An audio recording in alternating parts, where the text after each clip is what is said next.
Mediat në Maqedoninë e Veriut e kanë pasur sigurisht lajm të parë, kryelajmat që kanë ndodhur sot me Artan Grubin, një figurë e cila ka qenë protagoniste politike në Shkup prej shumë vitesh. Kam kënaqësi të ftoj në këtë komunikim të drejt për drejt Lisa Ademi, kolege gazetare në televizionin Alsat.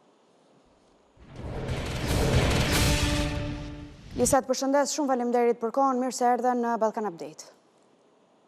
Përshëndetje Habi, shumë kënaqësi për ju dhe shikuesit tuaj. Lisa, për ta nisur pak nga mënyra se si ky zhvillim është reflektuar në mediat aty në Maqedoninë e Veriut, sigurisht lajmi u bë publik edhe këtu, rreth orës 9 të mëngjesit gjithçka ishte kuptuar për vetë dorëzimin e zotit Artan Grubi, edhe pse aksioni i tij, po e quajmë kështu, u regjistruar rreth orës 6:30 minuta në pikën kufitare të Bllacës. Si e kanë, po themi, paraqitur mediat në Maqedoninë e Veriut këtë moment? Ishte një moment, siç e përmendët edhe ju në kronikën që dëgjuam paraprakisht, ishte një moment pritjeje, 14 muaj arati nga Artan Grubi, një figurë që duhet ta përmendë, ishte një figurë shumë kyçe për qeverinë e mëparshme, sidomos për partinë për BDI-n, ishte krau i djathtë i Ali Ahmetit, kreut të BDI-s, dhe shumë shpesh merreshin shumë mendime të rëndësishme nga kjo figurë. Mediat raportuan ashtu siç duhej raportuar, e pan rastin, e paraqitën ashtu siç edhe ndodhi, siç e përmendët edhe ju, u vedorëzua pranë në pikën kufitare në Vllacë në orët e para të mëngjesit dhe më pas u çua në paraburgim, u kërkua nga vet ai që të jetë vetëm në qeli, andaj u vendos vetëm me një maqedonas për shkak se pretendonte se kishte njerëz që e kërcënonin dhe donin që t'i bënin keq nëse ishte i vendosur në paraburgim me shqiptar të tjerë. Ndërkaq momentalisht ndodhet në prokurori dhe po merret akoma në pyetje, nuk kemi më shumë informacione se çka do të ndodhë në vijim. Megjithatë, e bëm edhe një retrospektiv në atë se si ndodhi situata, pra në dhjetor të vitit 2024, Prokuroria Themelore Publike në Shkup nisi edhe hetimet edhe aktakuzën për këtë rast, ku Ministria e Brendshme lëshoi një fletarës ndërkombëtar për Grubin dhe për Bayram Bayramin, ashtu siç e përmendët edhe ju, për shkak se po për zotin Bajrami, pra elementin e dytë protagonist përfshirë në këtë çështje për cilin ata akuzojnë për korrupsion, çfarë dihet për fatin e tij, meqense janë të dy në të njëjtën dosje? Ai është akoma në arati, nuk është gjetur akoma, nuk kemi më shumë informacione për të. Mirë po akoma ndodhet në arati. Në periudhën e njëjtë edhe me Grubin ishte një periudhë e njëjtë ku të dy u arratisën, ndërkaq Grubi u vedorëzua tani nga Bayram Bayrami, akoma nuk ka ndonjë risi. Po, Lisa, për të mbetur pak të mënyra se si kanë rrjedhur ngjarjet, po edhe tek ajo që ju nënvizuat. Në këtë moment Artan Grubi, me çfarë kanë parë unë edhe në mediat tuaja, është ende duke u marrë në pyetje nga prokuroria, siç do duhet të ndodhi sipas procedurave. Për të fillimisht ka një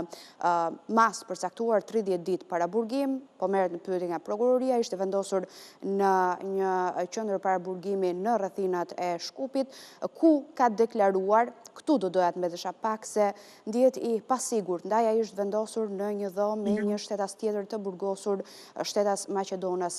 Pse mendohet që ka bërë zoti Grubi një deklarat të tillë? Pse ai ka deklaruar se ndihet i pasigurt? Cilat janë aludimet, po themi, që qarkullojnë aty? Akoma nuk dihet, nuk ka diçka konkrete, nuk ka aludime konkrete që mund të them, të piketoj momentalisht. Mirë po është thënë edhe përmenda paraprakisht nga vetë Grubi që nuk është ndjerë i sigurt nga kërcënimet apo nga personat që ka menduar ai që mund të jenë aty edhe mund t'i shkaktojnë dëme pikërisht Grupit. Tani, Lisa, për të kthyer pak në mënyrë se si kanë rrjedhur ngjarjet, në 11 dhjetor të vitit 2024 u lëshua publikisht edhe akuza e prokurorisë që lidhet kryesisht me korrupsion për çështjen që njihet aty gjerësisht si lotaria shtetërore, por disa ditë më parë Artan Grubi, një figurë kyçe e Bashkimit Demokratik për Integrim, u shpall non grata, u vendos në listën e zezë të Departamentit Amerikan të shtetit. Më pas, zoti Grubi, disa ditë përpara se prokuroria, pra vetëm disa orë pasi Departamenti i Shtetit kishte shpallur non grata, u largua nga vendi, por në atë kohë mbaj mend që në qendrimin e tij në rrjetet sociale Facebook deklaroi se u largua për një vizitë private. Ka dalë deri më tani ndonjë arsyetim sepse zoti Grubi përdori këtë mënyrë për të arratisur 14 muaj? Nuk ka dalë akoma diçka konkrete, megjithatë është thënë vazhdimisht nga autoritetet se pavarësisht se është paraqitur fletarest ndërkombëtar për ta gjetur këtë figurë kyçe siç e përmendët edhe ju, megjithatë nuk është mund të gjehet nga autoritetet, por në anën tjetër e kemi parë shumë të bujshme nëpër mediat tona lokale që Artan Grupi është parë gjithandej në rajonet tona. Andaj kjo ishte një pikpyetje e madhe edhe tek njerëzit sepse nga autoritetet nuk është mundur që të kapet, ndërkaq mediat e kishin shumë të lehtë për ta raportuar këtë rast. Një pyetje kam për partinë ku zoti Grubi aderonte deri në momentin kur edhe vetë partia u distancua, po edhe zoti Grubi vendosi publikisht të largohej nga jeta politike pas gjithë çfarë ndodhi me të. Bashkimi Demokratik për Integrim ka bërë një deklaratë duke thënë se sigurisht ekziston e duhet respektuar prezumimi i pafajësisë. Po më në thelb ky reagim i Bashkimit Demokratik për Integrim, çfarë thotë? Bashkimi Demokratik për Integrim, pavarësisht se e përmendet edhe ju Artan Grupi dal nga dal u largua nga fusha politike, nuk ka komentuar më tutje fajësinë e tij apo siç është pretenduar fajësi sepse akoma nuk dihet është në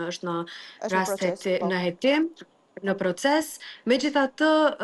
janë munduar disi ta kamuflojnë këtë si situatë dhe nuk është përmendur më vazhdimisht derisa sot doli përsëri në dritë, pavarësisht se nga oponentët vazhdimisht ka pasur reagime për korrupsionin edhe raste të tilla, sidomos kjo pjesa e fundit ku shpall edhe non grata nga Shtetet e Bashkuara të Amerikës, ishte një pikë e zezë për karrierën e tij politike. Megjithatë nuk është se kanë deklaruar më shumë për këtë rast dhe kanë lënë që të jetë si pezull, si situatë dhe nuk është komentuar tutje. Lisa, kam edhe dy pyetje përpara se të lë të lirë që ti të vijosh po ashtu punën tënde në media. Pyetja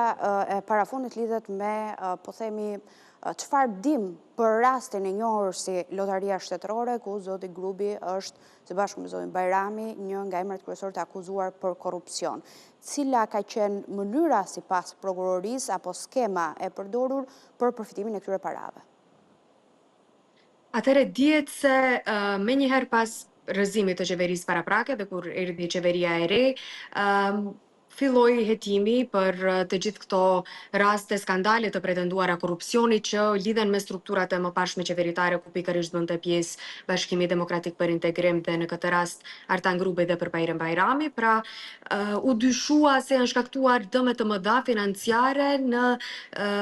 Lotarinë Shtetërore të Maqedonisë së Veriut, ku këtu kemi të përmendur edhe Përpajrim Bajramin si drejtor.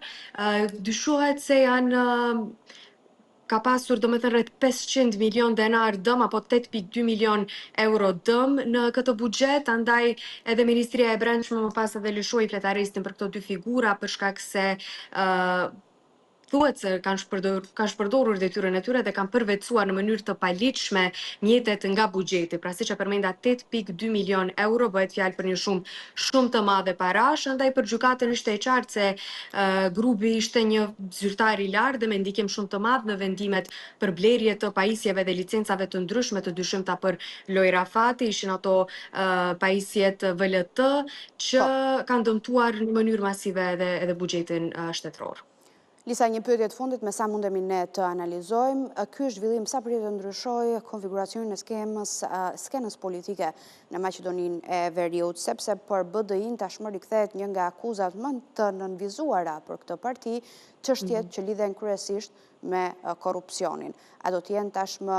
po themi, kundërshtarët politik të BDI-s, Bashkimit Demokratik për Integrim dhe zoti Ali Ahmeti që pritet ta risjellin edhe një herë në skenë këtë akuzë ndaj tyre? Kjo situatë ka shkaktuar shumë reagime, sidomos sot me këtë rast që ndodhi paraprakisht. Në anën tjetër kishim Vlenin, partinë në pushtet, koalicionin në pushtet momentalisht, të cilët thonin vazhdimisht se ky rast do të sjellë edhe figura të tjera që nuk janë të përmendura aktualisht, por që do dalin në dritë. Në anën tjetër kishim VMRO-n, partinë më të madhe në pushtet, që thonin se ky rast është një dëshmi se luftohet korrupsioni në Maqedoninë e Veriut. LSDM-ja opozitare nga ana tjetër thonte se Kjo është vetëm një situatë për të kamufluar ato skandalet e tjera me marijuanën që i kemi të përmendura në media tona vazhdimisht, ndërsa nga BDI kanë thënë se ky rast duhet të shihet me aspekt më apolitik edhe të mos lejohen përçarje më të mëdha nga partitë në pushtet që të mos të jetë një punë inati të them, por të jetë një